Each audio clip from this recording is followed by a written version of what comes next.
Okay, it's going to be a review of the Breakdown 1998 pay-per-view. This was the In Your House for September of 1998. I didn't get to it back in September, so I'm going to combine Breakdown and Judgment Day into one video. I think there are two pay-per-views that are pretty cohesive. You know, they have the theme of Austin, Undertaker, and Kane in both main events.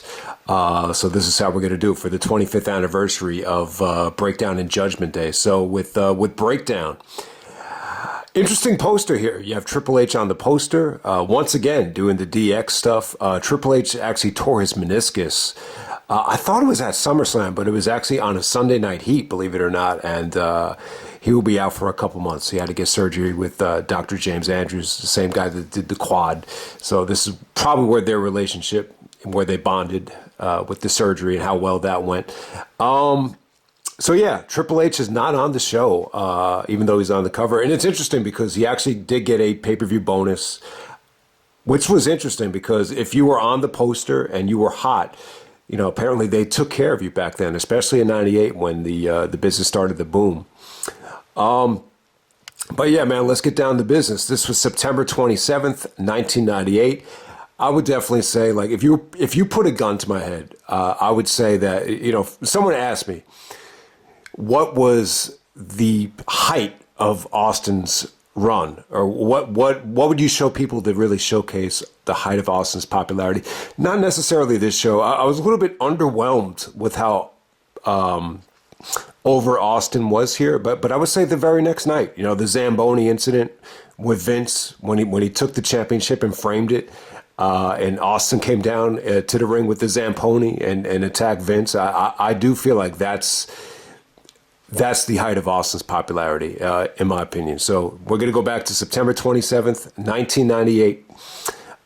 This is from Hamilton, Ontario, Canada. So Edge's home province in Ontario. The attendance is 17,405. Another phenomenal gate. The pay-per-view buy rate, 300,000. That seems about normal. I think since WrestleMania, since Austin won the belt, it seemed like the In Your House average was around 300,000 for the most part. So we're going to get right down to it, man. And then we'll move on to Judgment Day, the first ever Judgment Day being in October. But we know we're still on September here. So you actually open up with Owen Hart and the long-forgotten Edge. So this was Edge's first singles pay-per-view match. He had, you know, teamed up with Sable at SummerSlam in his home country. Owen and Edge are both from Canada. Owen was a little bit more of a heel here. I think I didn't get the hockey thing, but Owen was trying to wear a jersey that the fans hated, but I'm not that familiar with. What was it? It felt like it was like an amateur hockey team, but back to the match though. Owen comes out with The Rock's theme music.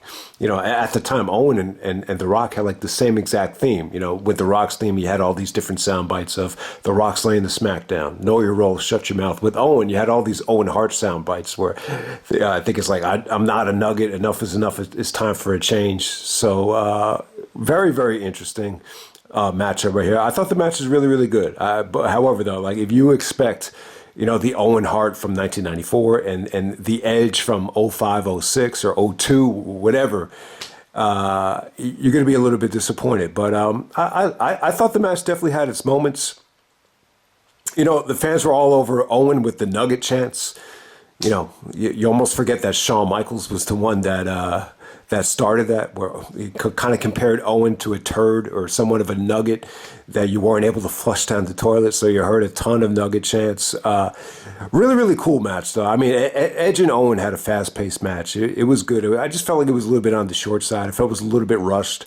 But Edge took a really, really, you know, high-risk maneuver, and he almost hurt himself. Owen actually counters it into a body slam on the outside, so that was a risky bump. Edge actually did some good counters to the sharpshooter at the end. They're in Canada, so it definitely made sense. And then Christian actually comes out of nowhere. Just some blonde dude with sunglasses distracts Edge, and then Owen rolls him up at a little bit under 10 minutes. I thought the match was really good, though, man. It was fast-paced. This was definitely like the highlight of the undercard. You know, is it one of the best pay-per-view matches of '98? You know, it might be in the top 20. I think top 10 would be extremely generous, but yeah, Owen Hart and Edge, while he's still young, and apparently Edge hadn't even gotten in front of the camera yet and said anything on the mic at this point. He was just kind of this guy that just would appear in the crowd. But good night for Owen Hart. I thought this was probably one of the better, one of the last, like, not great, but really, really good Owen Hart matches. Definitely want to revisit, the Owen Hart anthology one of these days. I know it's hard to find, and they never released it on the network, but I would definitely like to do a deep dive into just Owen's catalog with everything eventually. But we're gonna move on to the next match. We got Al Snow and Scorpio, not Scorpio Sky. I keep on saying Scorpio Sky, but Al Snow and Too Cold Scorpio with Head. Taking on Too Much, Not Too Cool of Brian Christopher, Jerry Lawler's nephew, and Scott Taylor, who's actually Scotty Too Hotty. Yeah, I thought the match was entertaining. With Scotty Too Hotty doing the dancing, Brian Christopher, he's an annoying dude, but a lot of people thought he had really, really good mic skills as a heel. And Al Snow has the Head out there. So this is Al Snow making the transition from ECW and teaming up with the former ECW legend in Too Cold Scorpio, in my opinion. I thought the match was fun, but it was a little bit sloppy. It was a little bit botchy. The ending, not everyone's going to love the ending with the Head. But yeah, I definitely think the match definitely had its moments. So we're going to move on to,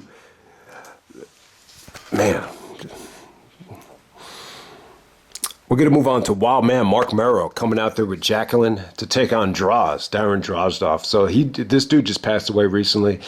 My memories of Droz are very, very minimal. I think the biggest moment Droz ever had when Triple H cut his famous, rant on the Tough Enough Kids. He actually mentioned that Droz got paralyzed. He was a friend of his.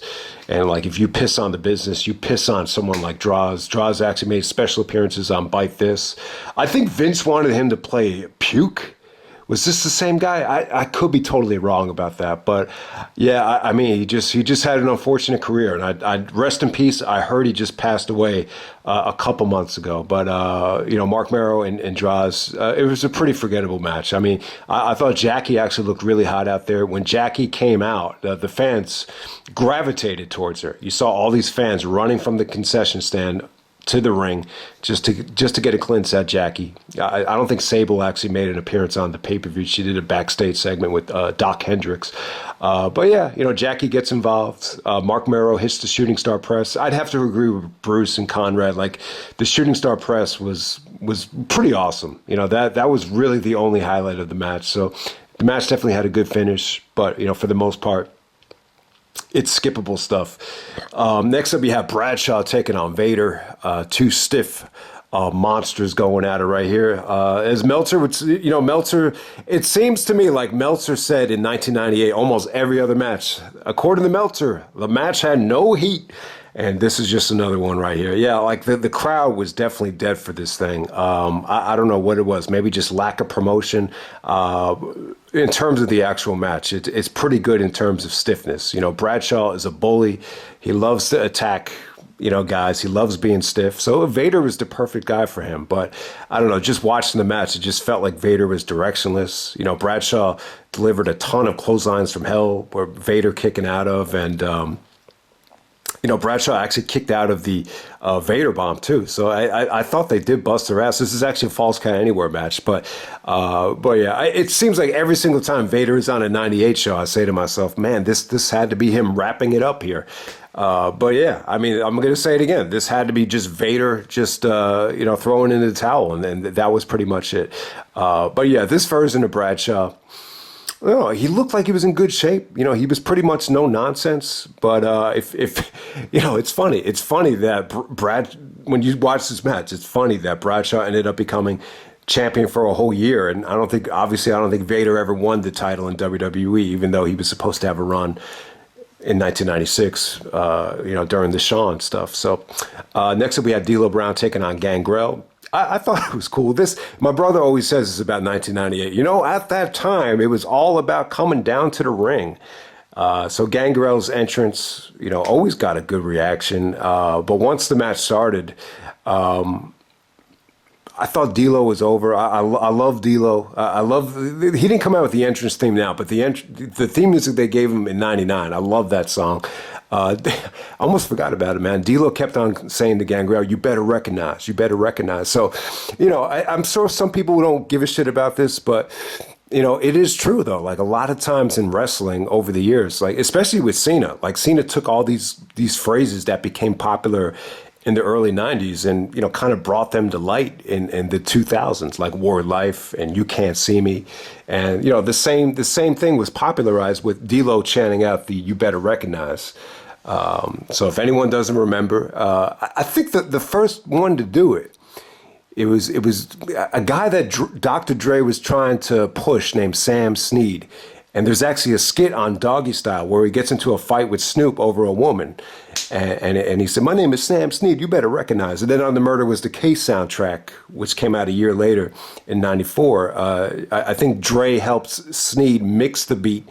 And then he was on the hook. And, the song was called You Better Recognize. And it just became like a catchphrase amongst the genre, and I don't know if it really took off with wrestling, but, you had D'Lo chanting that. He said it like 5 times in this match, so that's why I brought it up right there. But, like Meltzer said, the match just had no heat, no interest. It just dragged. It dragged big time. Even though I thought D'Lo looked good here, the running powerbomb looked sweet.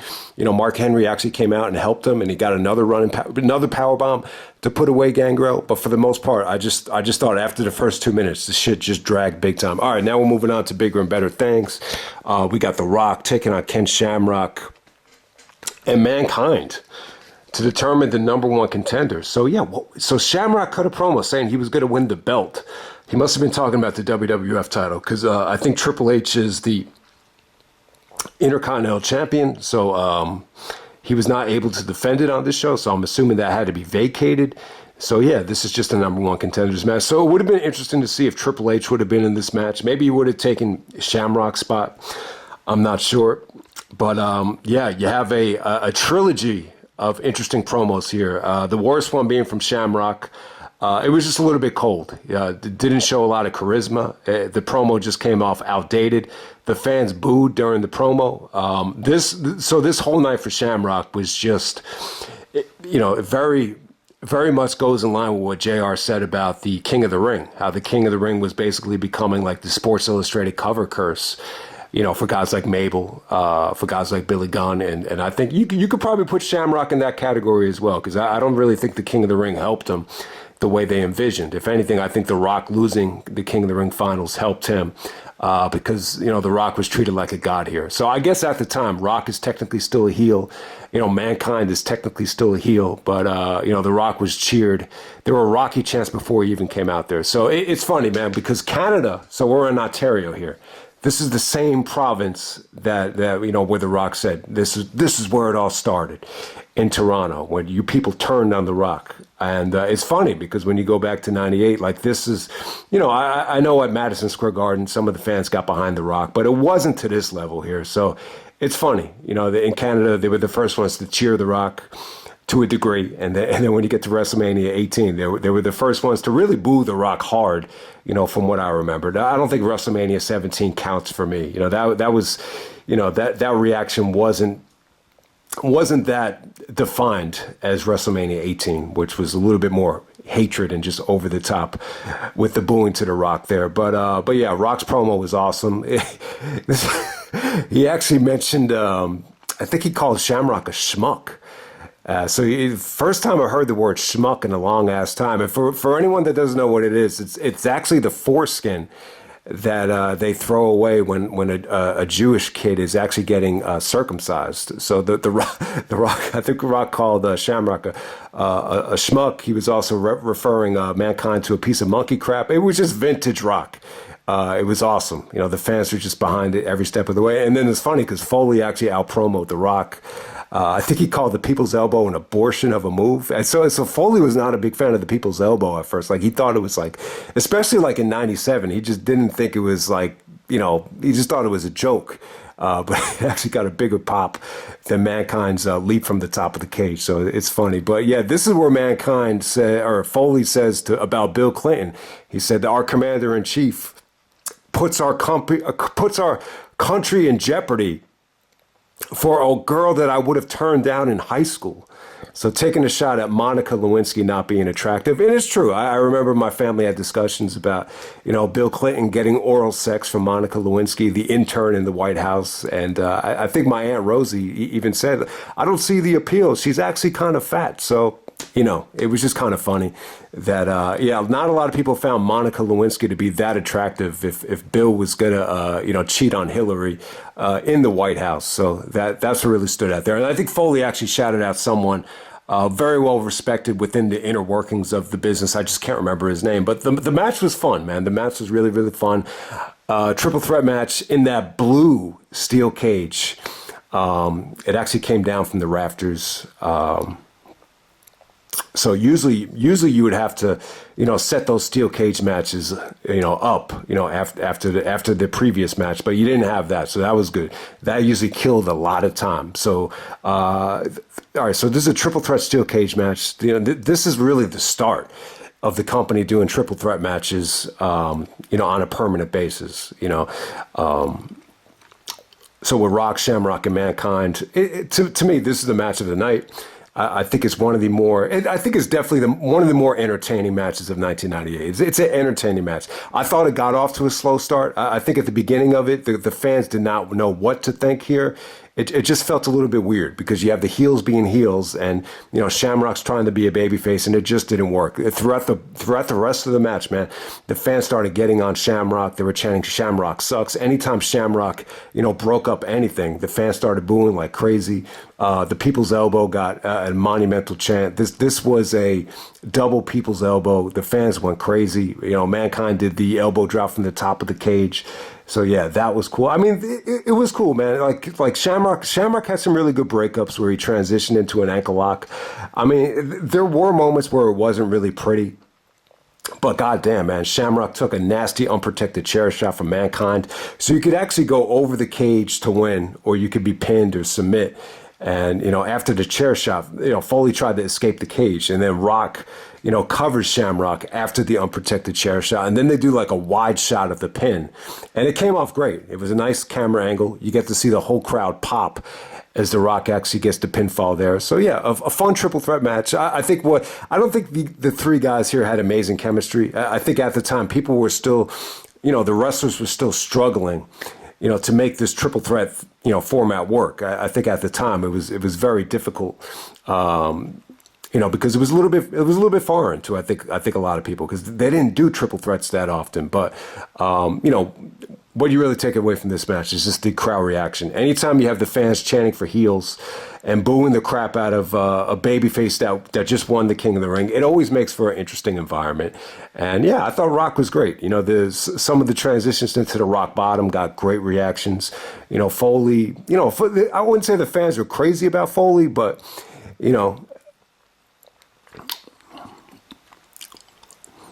I just think, overall, the match is just a ton of fun, and it really just, I think the show as a whole, it's just a nail in the coffin for a change in direction of Shamrock, because the promo at the beginning of the match just was not good. And then after the match is over, he just flips the fuck out and just starts, throwing a temper tantrum. And so this is probably where they decided, we're just going to make him a full blown heel and have him join the corporation. So there we go with that. All right, so we're going to move on to Val Venis taking on Dustin Runnels, formerly known as Goldust. So at the time, I believe Dustin was doing like a religious gimmick. And he was very much anti-porn star, anti-porn. People that are going to act like they're religious are going to think porn is, the worst thing in the world, and they, symbolic with the devil and all that shit. So Val wanted to get back at him, and there's a video of Val actually just resting in bed with his shirt off, and then under the covers you have Terry Runnels actually, giving him a blowjob during the vignette. So it was cool. Terry Runnels cheats on Dustin Runnels, and it joins up with Val Venis, the porn star. It was cool. I think this is definitely what Val needed. I thought this gave him a shot of life.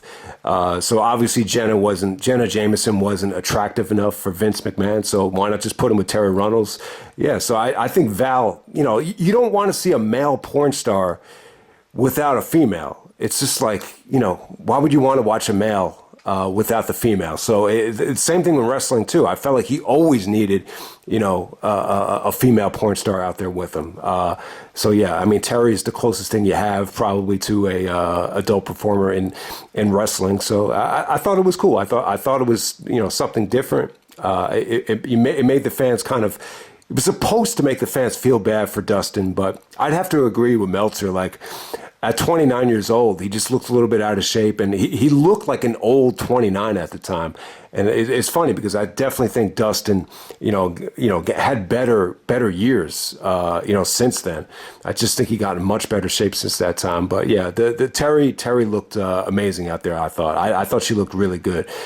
She had this purple dress with the cleavage popping out, and it was just very, distracting for the fans. And obviously it really, rubbed Dustin the wrong way. But Val goes over.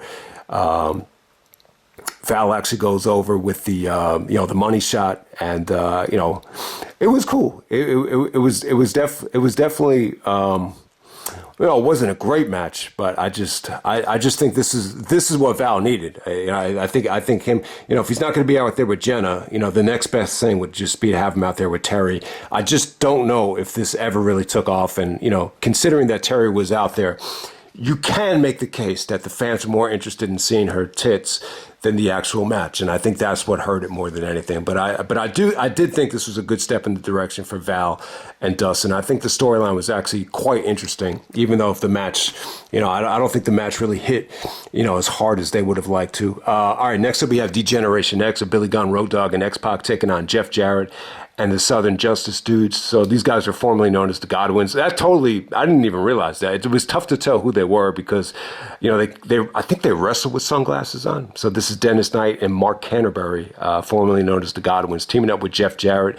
I thought this match was good. It definitely felt like at this time, you just want to get the main event underway. It felt a little bit long. It felt like the pay-per-view was running a little bit long, but the DX guys are really over it. You have Billy Gunn, Road Dogg, and X-Pac, over as hell. Even though Triple H isn't there, I still thought this, DX had a ton of energy in this match. I thought once again, I think the work between X-Pac and Jarrett was good. They played off the hair versus hair match at SummerSlam. The chemistry was lightning quick. It was good stuff. Road Dogg was one of the more over guys on the show because of the catchphrases. And, when Billy got the hot tag, they were trying to push him like he was one of the best, if not the best athlete in WWE. And he looked good, whenever he was, used sporadically in a tag situation. I think Billy delivered here. He actually hit the Famouser out of nowhere to win the match. JR actually called it the rocker dropper at the time, so that was interesting. But I thought the stuff between Pac and Jarrett was the highlight of the match. I thought it was a lot of fun. Jarrett actually gets his revenge on X-Pac for cutting his hair, and he actually hits him with the guitar shot. And X-Pac is selling the fact that, a splinter went into his eye. So yeah, I mean, I'm pretty sure that this was a work. But anytime you're dealing with those tables or guitars, you always gotta worry about those, those stiff little edges just digging into the eye. That could be a nightmare. I know RVD almost lost his eye in a table spot with Sabu and the Eliminators. Because of one of those nasty splinters. So the match just kind of ends with everyone checking on X-Pac. But I thought this was good for Jarrett, though. I don't know if Jarrett's going to do an episode about this, but, this is the first pay-per-view where you saw the new persona, the new haircut, the Don't Piss Me Off. So I thought that was good. All right, next up, we got the main event. We got Stone Cold Steve Austin taking on Kane and The Undertaker. Triple threat match for the WWF title. The Undertaker and Kane were barred from pinning each other. If anyone had interfered on Austin's behalf, Austin would have immediately been stripped of the title. This is what Vince implemented before the match, signed off by Sergeant Slaughter and Gerald Briscoe and Pat Patterson. Okay, so this is where it all comes to an end. This is really the pay-per-view where Vince really gets the upper hand on Austin. This is to me, like, this is Vince's biggest victory. I'm sure people have seen this. If you watched any of these Austin 316 videos or documentaries, this is where, Vince, finally gets the belt off of Austin, pretty much for good, at least until WrestleMania. So, the match actually ends when Kane and Taker double chokeslam Austin. They both kind of just lie on him, and it's a double pin. And Vince just takes the belt. He just takes the belt out of the arena, and Austin actually chases him down. And as soon as Austin sees him in the parking lot in the limousine, Vince just yells at him. He's like, "You don't have it anymore, damn it! You don't have it anymore." And then he gives the finger at him. So it's probably. It's one of the best Vince moments. This has got to be one of the biggest highlights. And this is really just playing off of Montreal. This is like some of the stuff, that you wish you could have seen stuff like this during Survivor Series 97 on the actual pay-per-view. I'm sure, like, if you saw what actually went on with Wrestling with Shadows, with what actually went on behind the scenes, that probably would have been more entertaining, with Vince breaking his ankle and Brett punching Vince. But this was pretty cool, man, to see Vince just give Austin the finger, and just the way he sold it, man. I thought it made the title feel really, really important. So I love the ending here. The match as a whole. So this is a match where I feel like you really got to be, invested in the story.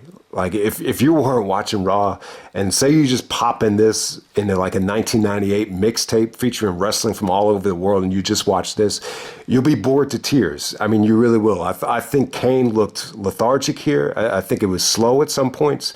I think Taker, he was wrestling in according to the storyline. So there wasn't a lot of excitement here. Whenever Austin was fighting back and brawling back, it was good. The fans got behind it. But at the same time, like, Austin just never got like any juice going here. He never got any momentum going. It totally felt like a handicap match. I mean, the only other time where it did get a little bit interesting is when Kane and Taker started arguing with each other, and then you say to yourself, all right, well, we'll see what happens there. So in some situations, Austin, almost got a little bit of, it almost left you with, oh, okay, Austin might take advantage of them arguing with each other and get the pinfall here. But overall, I just thought this was a little bit slow. I really thought it was slow. I really feel like if they did a better job of just building up Austin's comeback, I think it could have been amazing. He just never, anytime he tried to, make a comeback, Taker just took away his momentum. It just had that going for it. So yeah, I mean, pretty memorable match. When you think of the pay-per-view title, Breakdown, when you see Triple H on the cover, you say to yourself, oh, okay, Breakdown, break it down. It's a playoff on that. But initially, I thought it was called Breakdown because they're breaking Austin down to take the title from him. So it had that going forward as well. So I'll just end it right there. I think the match is a good story. I mean, this, a lot of times when you have a baby face like Austin or like Cena, sometimes the best thing you could do is just take the belt off of them, and then it just leaves the fans thinking, well, how is he going to respond the next night on Raw? And this was like to me, I think this is the highlight of Austin's run. The Zamboni. I think it made the fans love him that much more to see him jump over the rope and clothesline Vince with the jumping off the Zamboni. It made perfect sense because they were in Detroit the next night. So the Red Wings, they have a Zamboni there. And I think some dude actually said, he was at like every single playoff game for the Red Wings, and he said he never heard a crowd react like that for Austin that night. So to me, like that's got to be up there as, one of the more crowning achievements of Austin's career. That's September 28th Raw, the very next night in Detroit. So there we go with that. I'll just end it right here. Breakdown 1998. I got to say, very average show. I do feel like when we're looking at 1998, I do feel like this is a good show that represents, how over everybody was. But what really disappointed me about this show was Austin didn't come out. like with the glass breaking. He actually just attacked Taker without the music playing, so you didn't get that monster Austin pop, which I thought would have been huge, especially them being in Canada. You know, I think I even said at SummerSlam, like, I guarantee you the pop will be bigger for Austin here, but it actually wasn't because he didn't technically come out with the entrance theme. So, but yeah, like I was saying, I think The Rock, you know, Foley, you know, obviously Austin as well. Some of the guys from DX, especially like Road Dogg, you know, Val Venis with the porn star gimmick. I think this show really captures, you know, the height of how over everybody became in 1998 for the most part. Besides, obviously, Triple H wasn't able to get on the show, so I can't say that about Triple H. But yeah, definitely in terms of The Rock, like it really, this show really showed you how far The Rock came. You know, in that whole year, since September of '97 to September of '98, it's just a great, you know, way to showcase The Rock. I mean, to see how far The Rock came in that whole year, it's amazing. It really is. I mean, in some ways, it felt like The Rock was more over than ever, like before he came out for this match. And you could even make the case that Rock, this is the one show from '98 where it almost felt like Rock was even more over than Austin. That might sound crazy, but you know, that's Breakdown 1998. I'll be back with Judgment Day. Okay, moving on to Judgment Day 1998. So yeah, the first Judgment Day was in October. Traditionally became a May pay-per-view. So I think that's what this show has going against it. You know, because it goes away from tradition. At the same time, you have Austin being promoted as a special guest referee, and if he doesn't do his job, he's going to get fired. I think anytime, you know, they brought back, you know, that they're going to fire the top star of the company, it just doesn't make a lot of sense. So I think it has that working against it. But overall, I would say this definitely has, you know, one of the better, you know, undercards, you know, of the year. You know, you had Christian in his first singles match. I thought X-Pac and D'Lo Brown stole the show. The Mankind stuff with Ken Shamrock was really, really good. That actually made it onto the Best of In Your House anthology. So that was a really good match. And yeah, I just felt like in terms of atmosphere, this is a great crowd. You know, once again, a Chicago crowd. This is the return to the Rosemont Horizon on pay-per-view since WrestleMania 13, where Austin became a legend, so to say. So yeah, man, let's get right down to it. The show took place on October 18th, 1998, from the Rosemont Horizon. An incredible gate here. You had about 18,000 in attendance. The pay-per-view buy rate, 305,000. So that's up from Breakdown, that's up from Fully Loaded. So yeah, I guess Austin is a special guest referee, with Vince potentially firing him. I think it generated a lot of curiosity, a lot of interest.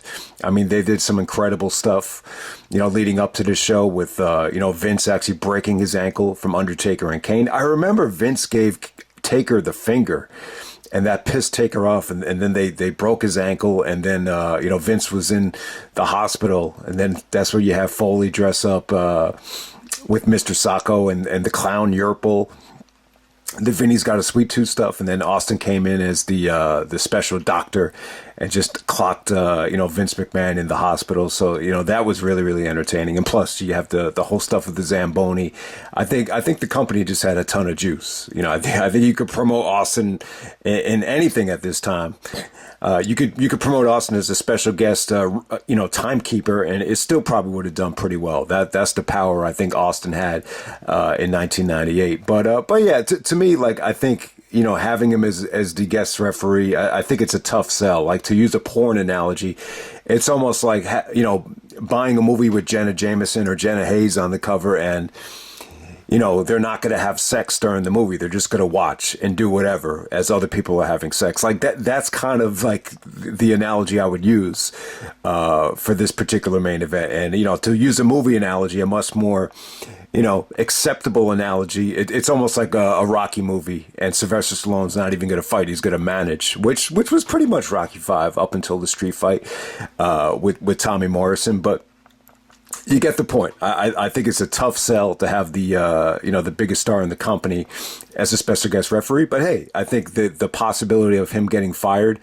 as Jeremy Irons said in Die Hard with a Vengeance, they bought it. You know, they bought it. It worked. It really did. And you know, I can't prove this, and I've heard this from my brother, but there were actually kids at school that thought that he was really going to be gone. And, they thought the merchandise was going to go down in value unless they sold it right away. So you actually had kids selling Austin 316 merchandise, right after the pay-per-view was over. So that's a little bit cute. That's a little bit funny. But obviously, this whole situation with firing the top star in the company, it got silly over the years. And I think CM Punk's the one that actually, called out the company for constantly doing this shit and it just getting played out. But we're gonna move on to the show right here. So yeah, I can't believe the last one went 30 minutes. So I'm gonna try to keep this a little bit tighter, but we'll give it a shot. It's all right. So we'll give it a shot here. So yeah, I thought the show had an incredible atmosphere. Chicago is always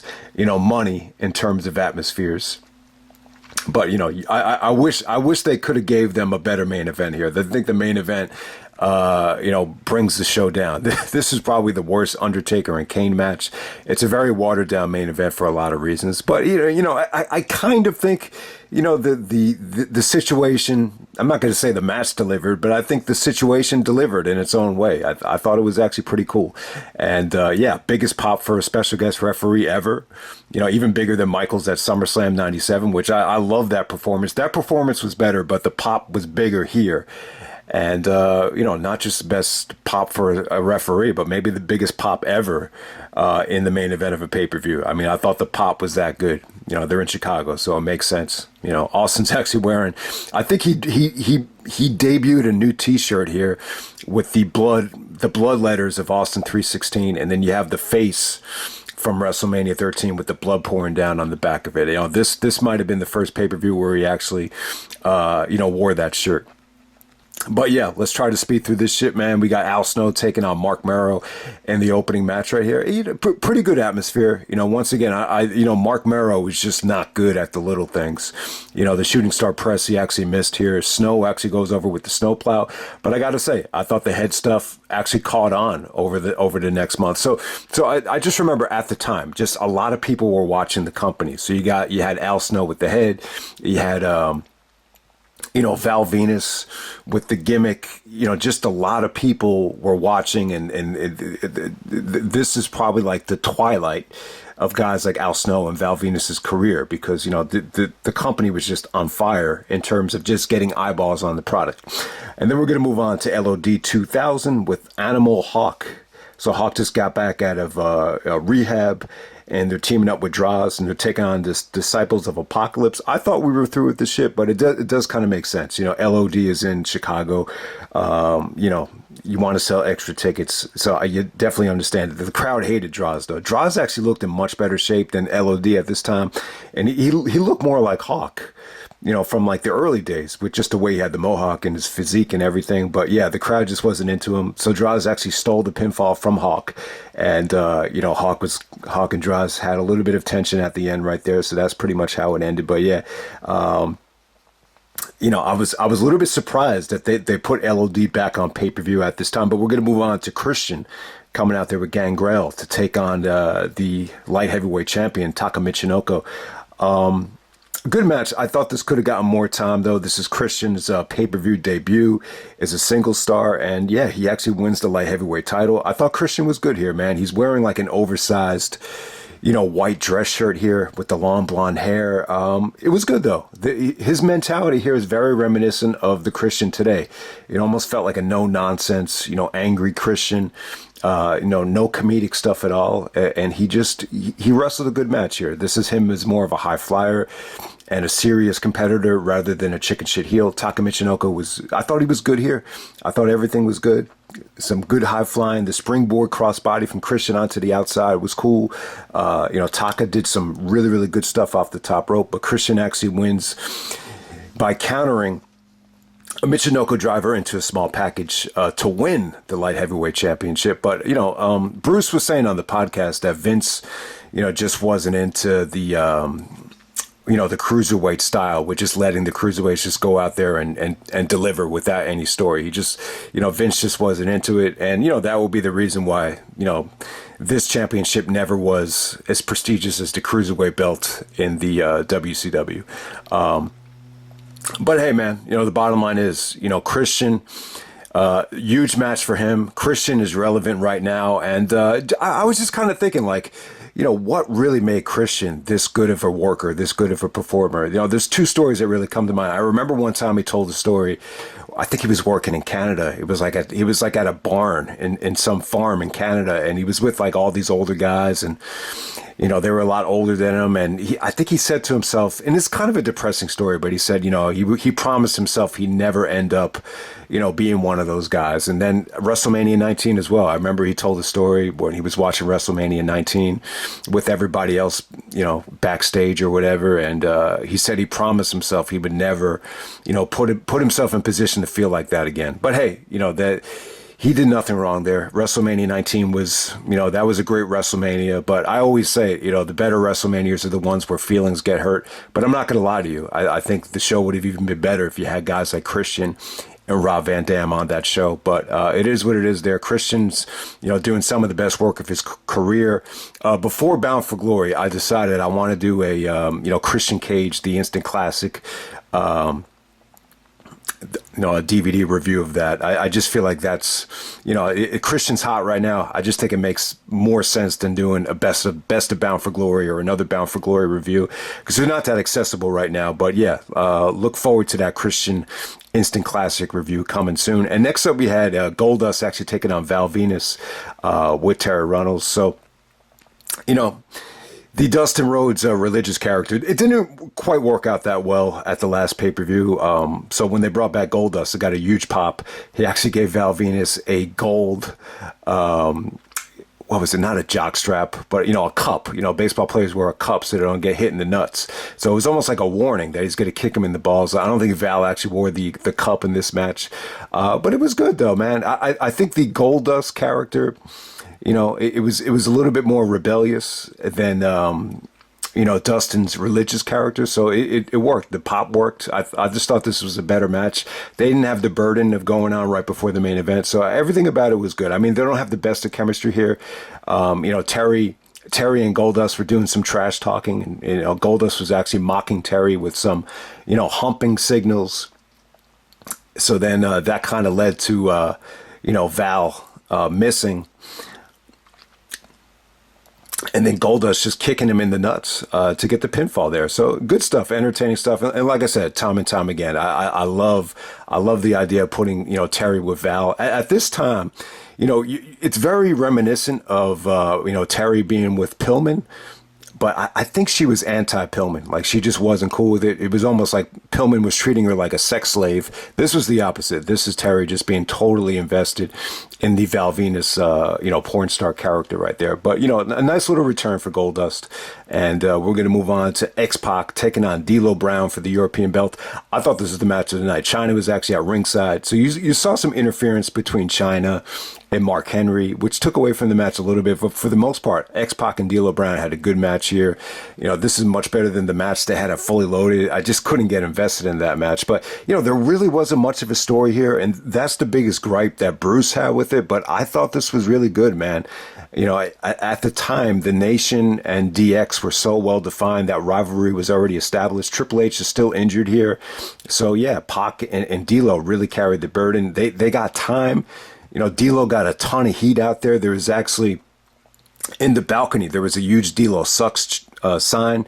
X-Pac's comeback was great. X-Pac looked like $1 million here, man. So, like Ed said, man, in 1998, X-Pac was, totally, fitting for that time. And, I thought the finish was cool. So D'Lo actually goes for a flying headbutt.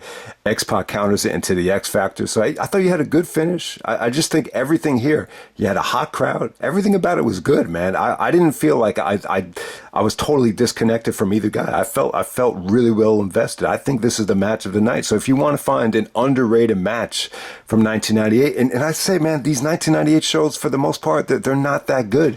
You got to keep in mind, Russo is booking. The shows are doing well because Austin is on top. But a lot of the undercard stuff, it's been a chore to sit through. But this Pac D'Lo Brown match. We're talking about hidden gems. This would be one of them. I can't remember if I, gave this match any love in the pay-per-view rewind. I might have, but if I missed out on it and didn't rate it what it should have been rated, then I apologize, because this was the match of the night. I mean, most people are going to say that Shamrock and Mankind stole the show because it was on the In Your House DVD or whatever, but to me, this was the better match. All right, next up we had the New Age Outlaws, Billy Gunn and Road Dogg, taking on the Headbangers. The Headbangers, cut a promo. I didn't mind it. The promo was, you're going to do the JOB on the PPV to the New Age Outlaws. I didn't think the promo was bad, but I'm not a big Headbangers fan. I'm really not. The match is 14 minutes. It felt a little bit long, but it was okay though. I didn't think this was bad. The finish is a DQ, so I can see why some people are going to give this shit, but the New Age Outlaws were incredibly over in this match right here. Even when the match started dragging, you had fans in the crowd just kind of, impersonating the New Age Outlaws. You heard tons of suck it chants. You heard, people trying to reenact, the Road Dogg, singing along in the introduction there. So even when the match dragged, like the fans were still totally into it. I thought Billy looked good. Billy, was definitely a great athlete at the time. The girls were really into him. Road Dogg did his thing out there. I thought they were fine. The ending was a little bit weird, though. Like, the Headbangers started ganging up on Billy, and then all of a sudden Road Dogg just snapped and brought in a boombox, and then they got DQ'd. So kind of a weird ending right there. I didn't think the Headbangers were that over to warrant, being protected with the DQ finish. So I don't know why, the match ended the way it did. But, I'm not going to lie to you. Like, I thought it was entertaining. And I think the crowd was definitely there. Okay, next up we had Ken Shamrock defending the Intercontinental Championship against Mankind. So they did this whole Triple H Shamrock thing where Shamrock actually, re-injured Triple H's knee. I don't think Triple H was ready to, come back from the meniscus surgery quite yet. So they did that. Mankind stole the show here. This is another, vintage, Foley promo where he's doing the Mr. Sacco thing. I remember at the time, there were kids at school just doing the Mr. Sacco impersonations in the fall of 1998. So that was huge. All these kids that were into wrestling at the time that weren't wrestling fans by the time Benoit was champion, from what I remember. But yeah, Foley cut an awesome promo here about how Shamrock's interviews are the second leading cause in the United States of teenage suicide. So I thought that was funny, kind of ripping on Shamrock's mic skills. I don't know, man. It's funny. I think if Shamrock came along, I think the timing was just bad. I think Russo and Shamrock were not a good fit. I think, just this version of the Attitude Era was very anti-competition, rest hold. I do think if Shamrock, came in with Kurt Angle and Chris Benoit and, a lot of the guys that took wrestling a little bit more seriously in the Ruthless Aggression era, I think he probably would have been more of a fit, during like the early stages of TNA. I think during that time, but it just wasn't to be. Shamrock, got a lot of heat here once again. I thought him and Foley had a good match. Something was definitely missing here. The match wasn't as good as I was hoping for, but they made for a good combination. Foley was just willing to take a beating from Shamrock's stiff style. The submissions with the ankle lock really worked here. There was a nasty looking, steel step shot where Shamrock actually transitions into a power slam and Foley's ankle and his calf just, get annihilated on those steps. So, that was really, really cool. Some of Shamrock's clotheslines looked vicious here. They looked great, because Foley was just willing to take a beating. The ending is a little bit weird. You're either going to love it or you're going to hate it. So Shamrock actually, puts Foley in the ankle lock. So Foley gets to the ropes, and then Shamrock just keeps on stepping on it. And then Foley, because he doesn't, want to submit to the ankle lock, chokes himself out like he's trying to throw up. with the mandible claw. And then the referee actually says, due to submission, Mankind actually passes out due to the mandible claw. And then Shamrock gets pissed off about it. And he says, no, it was the ankle lock. And then he attacks the referee. But Foley gets the upper hand and he puts the Mr. Sacco mandible claw onto Shamrock. And that's how it ends right there. So, yeah, it was good stuff. You protect Shamrock. You have him retain the IC title. He's a credible IC champion, and then at the same time, Foley,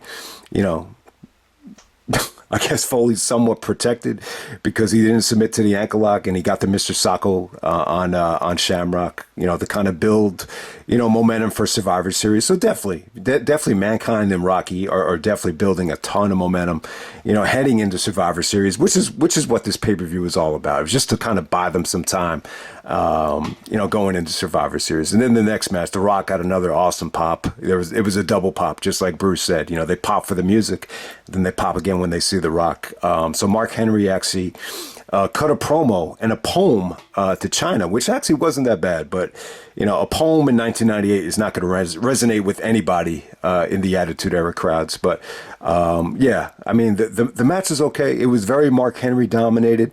The fans exploded, almost caused a riot when the People's Elbow came out of nowhere. That was cool. Then D'Lo comes out, helps Mark Henry get the pinfall here. So they protect The Rock, though, because, D'Lo hit The Rock with the foreign weapon, and then he actually holds The Rock's legs down after Mark Henry splashes him. So this only goes about 5 minutes. And, The Rock's, demeanor was kind of weird after the match. He just kept on giving the people's eyebrow. It's I don't know, if you really want to look deep into it, it's almost like a light bulb went off and he thought about the idea of possibly, selling out to the corporation. That's just kind of how it came off to me. I don't know if they were really thinking that long term at the time, but kind of weird how The Rock would, lose right before he's about to win the championship. And the more I think about it, I think that's what they were going for here. They were going for more of a, Rock just kind of playing up to the crowd. Like, if that's the way it's going to be, you guys are going to cheat and, beat me like that. So, yeah, Mark Henry and D'Lo, steal one on The Rock. I almost forgot that they actually turned on Rocky around this time. You almost forget The Rock was even part of this pay-per-view, to be completely honest with you. All right, we're gonna move on to Kane versus The Undertaker. We're going to have Austin as a special guest referee. So, if Austin didn't do his job, Vince was going to fire him. Video package is great here. Video package is great about Vince potentially, he's going to fire Austin's ass on the spot if he doesn't do his job. And it's funny, man, because, Undertaker and Kane, they annihilated Vince, but Vince still gave them the chance to wrestle for the belt here. But yeah, they did a really, really good job with this video package. They had to do a good job of selling the fact that, Austin is going to get fired if he doesn't do his job. So, okay, it was a good environment. I would definitely say that the aftermath, definitely delivered in its own way. I think they did a good job of creating this, potential that this was going to be Austin's last appearance with the company. Just the way it ended with him having a beer and playing the music and everything. I think this is probably one of the best, promos that I think Vince and Austin had done together. These are probably some of the loudest, asshole chants I think Vince ever got, in the aftermath here. But with the actual match, the entrances were good. Like I said, man, Taker got a great pop. He was treated like a god when he came out. But as soon as the match started, they didn't give a shit. And like I said, man, Austin had one of the biggest pops in Chicago history as a special guest referee. So it's incredible when you think about it like that. But yeah, this Kane and Undertaker match, the magic just wasn't there. It was very boring. There were parts in the match where Austin even looked bored by what was going on here, and the fans actually started chanting boring. The only time the fans were invested is when Austin was either playing up to the crowd or he would, start confronting either guy. I mean, that's really the only time. And, from Austin's situation, like he called the match down the middle. It was actually Kane and Undertaker that really turned on him. Somehow, some way, Kane actually ended up just slamming him out of nowhere. And then both guys just start beating up on him. And then Paul Bearer comes out. So Paul Bearer actually turns on Kane and reunites with Undertaker. Kane takes an unprotected chair shot, and then Austin gives Taker an unprotected chair shot. And then Austin just kind of counts to 3 as both guys are just laid out. And he declares himself the winner. He says the winner is Stone Cold Steve Austin.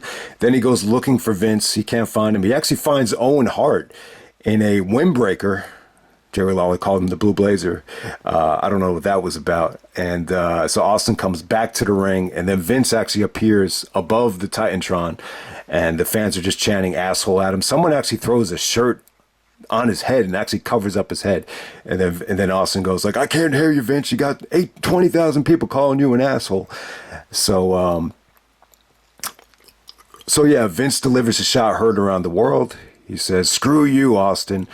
I have the balls to fire you. He said, yeah, you don't have the balls to fire me, but, Vince did. And he said, you're fired. He said it twice. He said, you're fired twice. And it's funny, at the time, Vince didn't really deliver the you're fired with the signature, voice quite yet. This is probably the first time he had ever done it. And then Austin kind of, takes it well. He says, you haven't seen the last of me. I think hunting season's about to start tomorrow. And you kind of get the impression that, Austin loves to go hunting, so he's going to look at this as like a vacation. But I think he appeared on Raw dressed up to go hunting, and he actually pulls a gun on Vince. I think this is when they did the 316 flag coming out of the gun situation. So, yeah, I mean, what this really did was, the crowning, the crowning achievement in this whole pay-per-view is it opened the door up for Shane McMahon to get involved. So Shane comes back, and he hires Austin back for Survivor Series. And, and then Shane turns on Austin at Survivor Series. So, that's what it really did. It set the stage for Shane, to become a big player in the company. I mean, little did we know that, Shane was going to buy WCW at the time. But it's pretty cool when you look at it that way. But, yeah, not a great main event. This is some of the most methodical and boring stuff I think Taker is ever a part of. I mean, most of the match, he just has Kane in like a leg lock and he's just lying on him. It's just very, very methodical. Kane and Undertaker is a tough sell where, the story isn't really about them. It's more about Austin and the decision he was going to make. So, but hey, man, I think if you could really get invested in what was going on at the time, it does make you want to tune in to Raw. It did generate even more buys than some of the other pay-per-views. So in some ways, I think it did work. But it's always a tough sell to think that Vince is going to fire the biggest, not just the biggest star in the company, but arguably the biggest star of all time in Austin.